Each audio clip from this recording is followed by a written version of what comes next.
आता तुमच्या सावंतवाडीत car craft घेऊन येत आहे खात्रीशीर कार सर्व्हिस।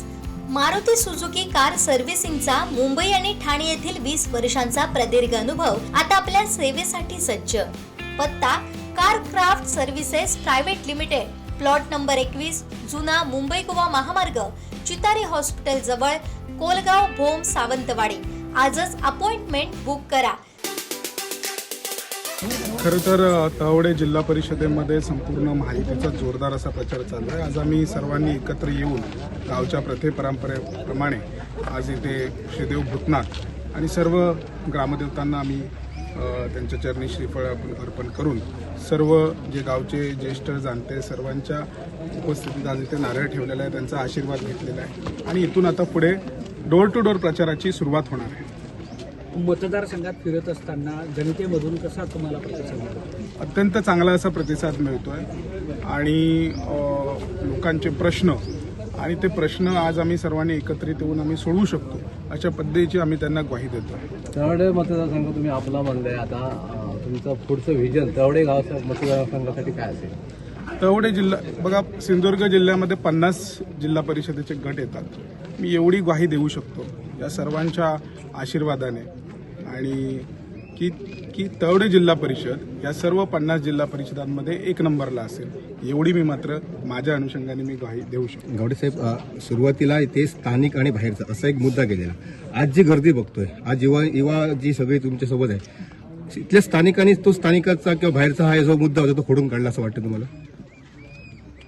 लोकांचे प्रश्न ज्याला स्वतःचे वाटतात तो लोकांचा असतो आणि मला लोकांचे प्रश्न स्वतःचे वाटतात, त्यामुळे मी लोकांमधला आहे, त्यामुळे हा मुद्दा कुठेच येत नाही। पण आजची ही जी गर्दी आहे स्थानिक तुमच्यासोबत आहे? 100% सर्व ज्येष्ठ जाणते आणि सर्वजण सोबत आहेत, खांद्याला खांदा लावून आज आहे आणि ह्यांच्यामुळे जो विजयाचा मार्ग जो आहे तो सुकर होईल। मतदारसंघातील कोणते प्रश्न असे जिन्नून वाटतात जे प्राधान्यक्रमाने सोडवले गेले नाहीत आणि त्यांच्यावर तुमचा कटाक्ष असेल? अनेक प्रश्न आहेत। आज जर आपण बघितलं तर तळवडे जिल्हा परिषदेमध्ये तळवडे आणि मळगाव ही जी गावं आहेत ही आज गावं नाही राहिली आहेत, ती आज शहरीकरणाच्या दिशेने पुढे वाटचाल करतायत। ह्या दोन्ही गावांमधलं असलेलं अर्थकारण आणि या सर्व गोष्टी, गेलेला हायवे, असलेले रेल्वे स्टेशन्स, या सर्व याच्यातून आपल्याला जर त्याला अर्बनायझेशनकडे न्यायचं असेल तर फार मोठ्या प्रमाणात इन्फ्रास्ट्रक्चरमध्ये सुधारणा करावी लागेल।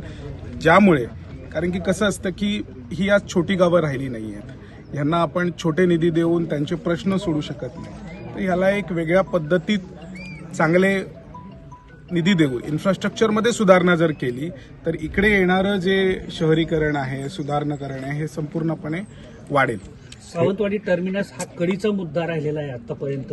युवकांमध्ये प्रचंड रोष आहे, कारण अनेकदा सत्ता देऊनही सावंतवाडी टर्मिनस हा अजूनही प्रश्न प्रलंबित आहे।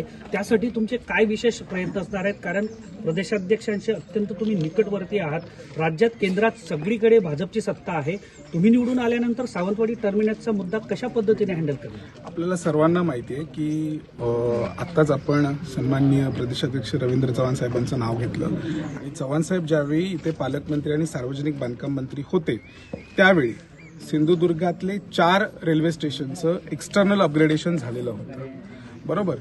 आणि टर्मिनस हा जो मुद्दा आहे तो अत्यंत महत्त्वाचा आहे।